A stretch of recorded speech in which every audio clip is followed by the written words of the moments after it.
In a video I produced, I asked if the USA is bankrupt. From time to time, the U.S. Congress has to debate on the debt ceiling and to increase the said ceiling in order to allow more borrowing by the government. The USA is running on borrowed money and, maybe, even borrowed time. It is like a household that is borrowing money all the time to stay afloat, but unlike a regular household, the U.S. government is allowed to print money legally. This is one reason why one of the arguments put forth by Bitcoin proponents is so persuasive. If the U.S. Congress, for some reason, does not raise the debt ceiling, then, the USA would probably default on their obligations.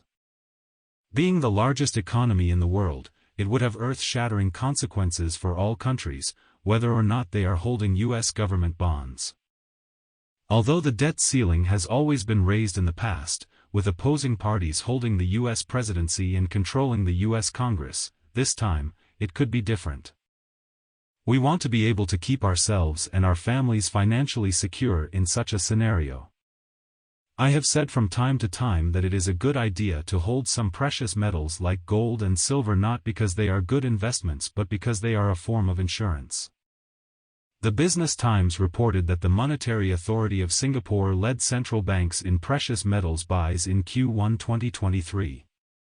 Apparently, as recently as January 2023, the Monetary Authority of Singapore increased our gold reserves by 30%. Why did they do that? I said before that insiders only buy stocks for one reason, and that is because they think the value is going up. When central banks buy gold, it is really because gold is a proven long-term store of value. So, central banks around the world are buying gold in an environment of higher inflation and higher interest rates which have eroded the value of their investments. When we remember that gold does not generate any income for us, this is really a stark reminder to investors for income to be boxed in. In a recent blog, I shared again why investors for income should also get some exposure to physical gold and silver. Having a reasonable crisis mentality is not a bad thing. Don't be overly optimistic and think that everything will be fine. Always have multiple safety nets. CPF is mandatory, but we should also have essential insurance products like term life if we have dependents and critical illness coverage. For sure, we should have an adequate emergency fund. Although Singapore banks have proven to be good investments, don't let their recent stellar results go to our heads. Another headline in the Straits Times says, strong start to Q1 2023 for DBS, OCBC, and UOB outlook dimmed by asset quality risk, funding costs.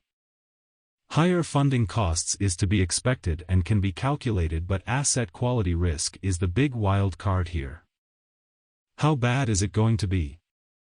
Something like what is happening in the USA with commercial real estate. We have to be humble enough to accept that we don't know what we don't know.